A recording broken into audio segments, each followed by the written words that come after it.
Hello my friends. तो आज हम लोग क्या देखेंगे, principle of remote sensing. Basically हमें सबसे पहले जानना होगा ये रिमोट सेंसिंग क्या होती है। रिमोट सेंसिंग का मतलब है आपके अर्थ के ऊपर कोई भी ऑब्जेक्ट है, अर्थ के ऊपर कोई भी ऑब्जेक्ट है और हमें उसके बारे में इंफॉर्मेशन चाहिए।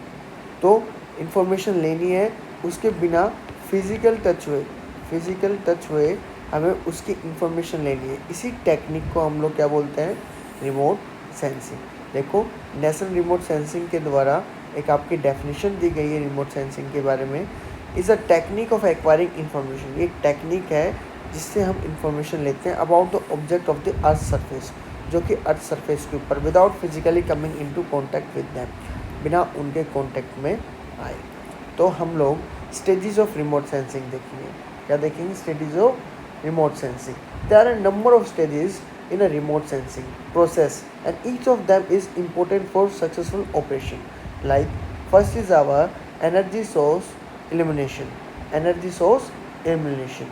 तो इसके बारे में देखते हैं हम लोग एनर्जी सोर्स एलिमिनेशन के बारे में। द फर्स्ट नेसेसिटी या first requirement for the remote sensing is to have energy source to eliminate the target. पहले हमारे पास उस सोर्स तो होना चाहिए ना किसी भी चीज़ को एलिमिनेट करने के लिए, है ना। तो इसके अंदर the energy is form of electromagnetic radiation. जो इसमें एनर्जी रहेगी वो किस फॉर्म में रहेगी? इलेक्ट्रोमैग्नेटिक रेडिएशन के अंदर। एमिशन ऑफ इलेक्ट्रोमैग्नेटिक रेडिएशन और EMR सन से या सेल्फ से, किसी भी तरह से हो सकता है, या तो सन से हो या फिर सेल्फ से हो, ठीक है ना। मतलब आपके पास एक एनर्जी का एक ऐसा सोर्स होना चाहिए, या तो वो सन के द्वारा एनर्जी आ रही हो उसके अंदर, या उसके अंदर खुद से एक ऐसा सोर्स हो। देखो ध्यान से, या तो सन से या इस ऑब्जेक्ट के अंदर खुद से कुछ अपना सोर्स हो। देखो कैसे वर्क करता है ये रिमोट सेंसिंग, कैसे वर्क करती है। सन है, सन से एनर्जी आई। देखो बेटा, बीच में यहाँ पे कुछ ना कुछ स्कैटरिंग वगैरह होगी, आगे आएगा स्कैटरिंग या एब्जॉर्बेशन होगा, ठीक है ना। यहाँ पे ये ऑब्जेक्ट है, यहाँ से ये डेटा किसके पास जाएगा? सैटेलाइट के पास, सैटेलाइट जाएगा, ठीक है ना। फिर उसके बाद ये सैटेलाइट से फिर से अर्थ के ऊपर आएगा, ठीक है ना। और ये डेटा फिर दूसरी सैटेलाइट जो रिसीविंग स्टेशन होते हैं उनके पास भी जाता है, ठीक है ना। उसके बाद यहाँ से ये डेटा किस में जाएगा? ये आपकी जो इंटरप्रेशन, जो आपके सॉफ्टवेयर, जो आपकी मशीन्स वगैरह होती है, और उसके बाद फाइनल प्रोडक्ट ऑफ एप्लीकेशन। फिर ये फाइनली किसके पास जाएगा?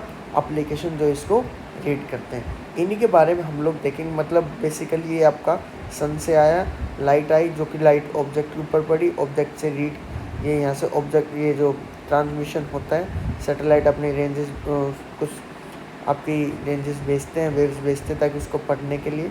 उसके बाद फिर से सैटेलाइट के पास जाता है। सैटेलाइट उस डेटा को या तो दूसरी सैटेलाइट के पास या नीचे जो रिसीवर होते हैं उनके पास भेज देते हैं। ये सैटेलाइट भी रिसीवर के पास भेजते हैं। उसके बाद रिसीवर इसको एक इंटरप्रिटेशन डेटा के अंदर, सॉफ्टवेयर के अंदर भेजता है, और फाइनली हम लोग जो अपने एप्लीकेशन होते हैं उनके थ्रू इनको यूज़ करते हैं, ठीक है। तो आपको पता चल गया, या तो सन से एनर्जी हो या उसके पास खुद की एनर्जी हो। ये मोस्ट इंपॉर्टेंट थिंग है, कई बार एग्जाम में स्टेटमेंट्स आती है। Energy is the form of electromagnetic radiation. जिसकी एनर्जी होगी वो किस फॉर्म में होनी चाहिए? इलेक्ट्रोमैग्नेटिक रेडिएशन के बारे में। ये इलेक्ट्रोमैग्नेटिक रेडिएशन क्या होता है इसके बारे में देखते हैं।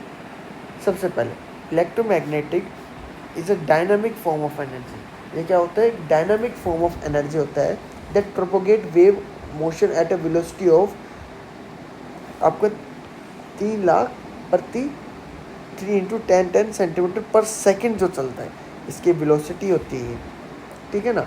और इसके पैरामीटर्स भी होते हैं वेव, जैसे आपका वेव लेंथ हो गया, जैसे आपका वेव लेंथ हो गया, फ्रीक्वेंसी होगी, आपकी फ्रीक्वेंसी होगी, ठीक है ना, और आपकी स्पीड ऑफ लाइट हो गई, ठीक है ना।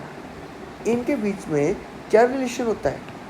अगर पूछ लिया जाए इनके बीच में क्या रिलेशन होता है, तो इनके बीच में सीधा सीधा जो आपका सी का मतलब क्या होता है यहाँ पे? आपकी वेलोसिटी, ठीक है ना। सी का मतलब क्या होता है? आपकी वेलोसिटी। ये रहा सी आपका, ठीक है ना। सी के अंदर आपकी वेलोसिटी होती है। वेवलेंथ को हम कुछ इस तरह से रिप्रेजेंट करते हैं, लैम्डा, ठीक है ना। और आपकी इसके अंदर C is equal to nu lambda, इसको हम वेलोसिटी नहीं, इसको हम क्या बोलते हैं, न्यू बोलते हैं। ये आपका रिलेशन है, ठीक है ना। ठीक है, तो electromagnetic is dynamic form of energy that propagate as a wave motion at velocity, ये आपकी वेलोसिटी है, ठीक है। इलेक्ट्रोमैग्नेटिक के 2 कंपोनेंट होते हैं। कितने कंपोनेंट होते हैं? 2 कंपोनेंट, या तो इलेक्ट्रिक फील्ड में हो या फिर मैग्नेटिक फील्ड में हो। और बेटा ये भी याद रखना, ये परपेंडिकुलर रहते हैं डायरेक्शन के, जिस डायरेक्शन में वो फ्लो करेंगे उसके परपेंडिकुलर। देख लो ये किस तरह से इसके परपेंडिकुलर में है ना, तो ये क्या है, परपेंडिकुलर। जैसे कि आपका ये कौन सा है, ये इलेक्ट्रिक फील्ड है, ये कौन सा है, इलेक्ट्रिक फील्ड है। और जो ग्रीन से आपका इससे ये कौन सा है, मैग्नेटिक फील्ड है। ये वेव का प्रोपोगेशन है, वेव प्रोपोगेशन। तो ये आपका क्या था, इलेक्ट्रोमैग्नेटिक रेडिएशंस होते हैं, जो कि आपकी यहाँ पे देखो ये क्या है, ये सारे जो ये रीड हो रहे हैं यहाँ पे, ये सारे आपके क्या है, जो भी जो सिग्नल भेजे जा रहे हैं वो किस में भेजे जा रहे हैं आपके, या तो वो इलेक्ट्रोमैग्नेटिक या फिर इलेक्ट्रिक फील्ड या मैग्नेटिक फील्ड के द्वारा। ये दोनों क्या होते हैं, परपेंडिकुलर रहते हैं। ये क्या होता है आपका EMR, ठीक है ना। तो EMR स्पेक्ट्रम भी होता है एक रिसीवर के अंदर आपका, ठीक है ना, स्पेक्ट्रम भी होता है। इसके अंदर मोस्टली जो क्वेश्चन आते हैं, ध्यान से देखना बेटा, इस तरफ जैसे जैसे जाएंगे इसकी वेवलेंथ क्या हो रही है, इंक्रीज हो रही है। और जैसे जैसे इसके पीछे की तरफ आएंगे इसकी जो एनर्जी है वो क्या हो रही है, आपकी बढ़ रही है, ठीक है ना। तो एक तरफ तो वेवलेंथ बढ़ती है और दूसरी तरफ आपकी एनर्जी बढ़ती है। तो इसकी वेवलेंथ देखो, gamma, x ray, UV, infra, radio waves, ये सारी आपकी क्या है, आपकी इलेक्ट्रोमैग्नेटिक स्पेक्ट्रम जो आपका डेटा रीड करता है। हमारा जो आपकी जो सैटेलाइट्स वगैरह है जो डेटा रीड करती है वो विजुअल लाइट्स के अंदर करती है, जो कि 400 नैनोमीटर से लेकर 700 नैनोमीटर। कई बार ये क्वेश्चंस भी आते हैं आपके, जैसे कि आपका क्या आता है, हमसे पूछा जाता है गामा रेज, कौन सी गामा रेज, कौन सी गामा रेज किस लिए यूज़ होती है। ये बेटा जैसे कि आपके किलिंग ऑफ कैंसर के लिए, किसके लिए, किलिंग ऑफ कैंसर के लिए पूछा जाता है। ये एक्सरे यूज़ कहाँ पे होती है, सभी को पता है, बचपन में कहीं ना कहीं हमारी भी हड्डियाँ टूटी होगी, मम्मी या पापा ने या किसी बाइक से गिर गए होंगे, ठीक है ना। तो ये किस लिए, हमारे बॉडी का चेकअप करने के लिए, बोन्स को जानने के लिए, है ना, मेडिकल पर्पस के लिए। किसके लिए, मेडिकल पर्पस के लिए हम लोग इसको यूज़ करते हैं। अच्छा, ये यूवी क्या रहती है, ultra violet rays absorb by the skin use in fluorescent tubes. बेटा एक तो ये अल्ट्रा वायलेट रेज जो आपकी होती है, ये जो आसमान से जो हानिकारक हार्मफुल जो रेज होती है, ठीक है ना, ये आती है, ठीक है ना, ये आपके हार्मफुल रेज होती है जो कि स्किन के द्वारा एब्जॉर्ब की जाती है। किसके द्वारा, स्किन के द्वारा एब्जॉर्ब की जाती है। एब्जॉर्ब कर ली जाएगी तो हमारे स्किन कैंसर होता है। क्या होता है, स्किन कैंसर होता है, ठीक है ना। फिर आपकी आती है कौन सी, अच्छा ये फ्लोरोसेंट, जो आपकी फ्लोरोसेंट ट्यूब्स होती है, जो आपकी ट्यूबलाइट्स होती है ना, उसके अंदर भी अल्ट्रावायलेट जो आपकी रेज है वो यूज़ की जाती है, ठीक है। उसके बाद विजिबल, आपकी ये जो भी हम चीज़ देखते हैं उनको मतलब देखने के लिए यूज़ होती है, जैसे कि makes things are able to be seen, जैसे हम लोग कुछ भी चीज़ को हम देखना चाहते हैं, ठीक है ना। फिर आपकी आती है इंफ्रारेड, फिर कौन सी आती है, इंफ्रारेड। इंफ्रारेड कहाँ पे यूज़ होती है, जैसे कि आपकी सन से कोई भी या रेडिएटर्स होते हैं, जैसे रेडिएटर्स, हाँ रेडिएटर्स होते हैं, या सन से कोई भी आपकी एनर्जी आती है वो इंफ्रारेड वेव्स में आती है, ठीक है ना। फिर आपकी आती है रेडियो वेव्स, कौन सी आती है, रेडियो वेव्स। रेडियो वेव्स आपके काफ़ी यूज, जैसे माइक्रोवेव हो गया, ठीक है ना, या आपके टेलीविज़न वगैरह में आपके ये यूज़ करते हैं, जैसे FM हो गया, AM हो गया, TV हो गया, रेडार हो गया, इसमें हम लोग यूज़ करते हैं। अगर आप लोग बोलते हो तो मैं इसको अलग से आपको शो कर दूँगा, ठीक है ना, ये सारी चीज़ें आपको बता दी जाएगी अलग से, ठीक है। देखते हैं, चलो आपका पहला कौन सा था, आपका जो पहला जो हमने देखा सबसे पहले एनर्जी सोर्स ऑफ एलिमिनेशन, है ना, हाँ एनर्जी सोर्स ऑफ एलिमिनेशन। अब दूसरा कौन सा देखेंगे, रेडिएशन एंड एटमॉस्फेरिक इंटरेक्शन, कौन सा देखेंगे, ठीक है। अब कौन सा देखेंगे, रेडिएशन एंड एटमॉस्फेरिक इंटरेक्शन। ये क्या होता है, इसके अंदर बेटा हम लोग क्या देखेंगे, आपके रेडिएशन वगैरह जब भी EMR इंटरेक्ट करता है, ठीक है ना, विद द एटमॉस्फेयर। कैसे, एटमॉस्फेयर के अंदर, जैसे कि ये देखो यहाँ से आ रहा है तो ये बी वाले पार्ट को पढ़ेंगे। ये एटमॉस्फेयर के साथ क्या कर रहा है, इंटरेक्ट कर रहा है। जैसे ये ट्रैवल करेगा, ये इंटरेक्ट करेगा एटमॉस्फेयर के साथ, ठीक है ना। During this whole path the EMR changes properties. और बेटा इस पूरे पार्ट के अंदर जो EMR आपकी इलेक्ट्रोमैग्नेटिक जो रेज होती है, इनकी प्रॉपर्टीज़ चेंज हो जाती है। क्या पता लॉस हो जाए एनर्जी का, क्या पता कोई अल्टरेशन हो जाए वेवलेंथ के अंदर, ठीक है ना। वो सारी चीज़ें हम लोग इसके अंदर देखते हैं। तो बेसिकली हम लोग अगर देखें इसके अंदर, तो ये हो सकता है क्या पता आपकी mechanism of scattering and absorption के कारण होता हो। क्या पता स्कैटरिंग हो रखी हो यहाँ पे, क्या पता एब्जॉर्बेशन हो गया हो, है ना। तो हम लोग ये क्या देखते हैं इसके अंदर, energy travel source to the target. जब यहाँ पे एनर्जी फ्लो करती है किसी भी चीज़ के अंदर, एटमॉस्फेयर के अंदर, तो इंटरेक्ट करती है वो सारी चीज़ों के साथ। जैसे हमने बोला क्या पता वो एनर्जी स्कैटर हो जाए, क्या पता एब्जॉर्ब हो जाए, है ना। ठीक है, अब आपका जो थर्ड है वो क्या है, किस बारे में, आपका इंटरेक्शन विद दी टारगेट्स। क्या है, इंटरेक्शन विद दी टारगेट। बेटा इसके अंदर क्या होता है आपका, हम इंटरेक्ट करते हैं टारगेट के साथ। ये क्या आपका टारगेट है, इसके साथ क्या करेंगे हम लोग, इंटरेक्ट करेंगे। जैसे रेडिएशन आता है सन से, ये किसके ऊपर आता है, अर्थ सरफेस के ऊपर, और रिफ्लेक्ट होता है, रिफ्लेक्टेड बाय द सरफेस। ये रिफ्लेक्ट होता है किसके द्वारा, सरफेस के द्वारा, ठीक है ना। ट्रांसमिट इनटू सरफेस और absorb by the emitted by the surface. या क्या पता वो एब्जॉर्ब करा जा रहा हूँ, क्या पता एमिटेड करा जा रहा हूँ सरफेस के द्वारा, है ना।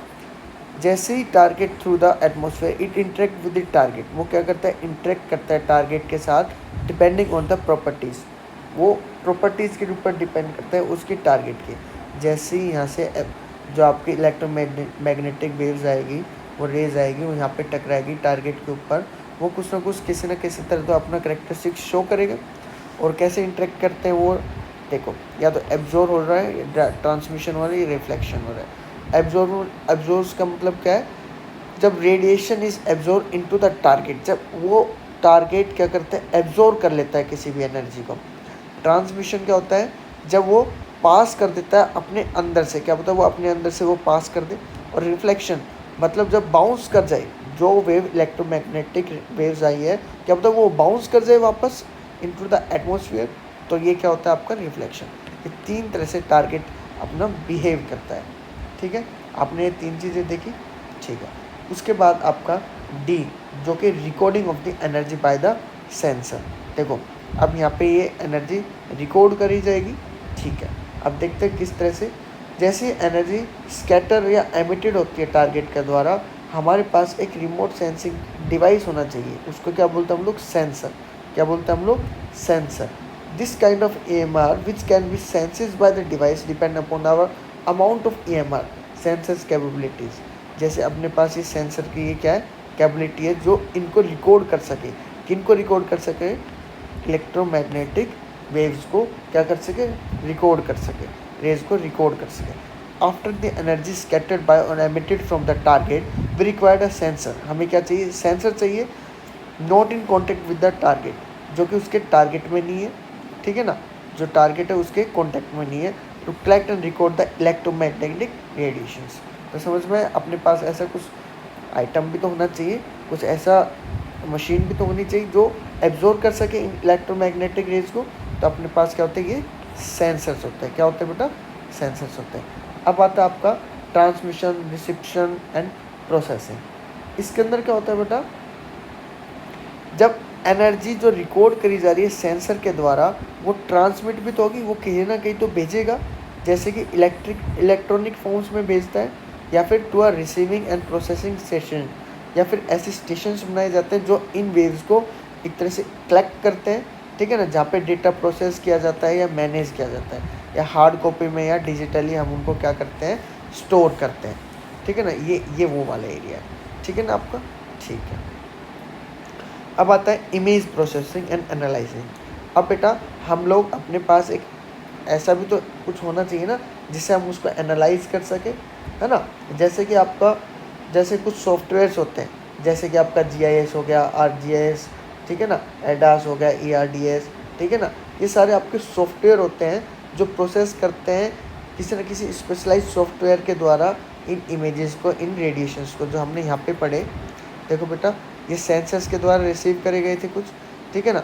तो अपने पास कुछ ऐसे सॉफ्टवेयर भी तो होंगे ना यहाँ पे, ये देखो यहाँ पे अर्थ के ऊपर भेजे गए, ठीक है ना, इलेक्ट्रोमैग्नेटिक रेज जो भेजी गई, ठीक है ना। अब ये सेंस भी तो होगी ना किसी तरह, ठीक है ना। तो वो सारी चीज़ें हम किस में देखते हैं, ये अपने पास कुछ सॉफ्टवेयर होते हैं, ठीक है ना।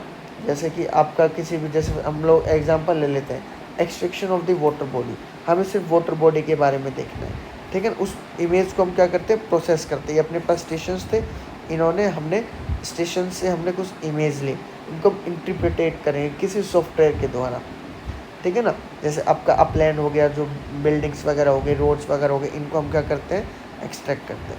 इसके बाद आपकी एप्लीकेशंस, मोस्ट इम्पोर्टेंट जो इस आपका टॉपिक है, एप्लीकेशंस। ये डिमांड आई हुई थी बनाने के लिए वीडियो, एप्लीकेशंस के बारे में देखते हैं।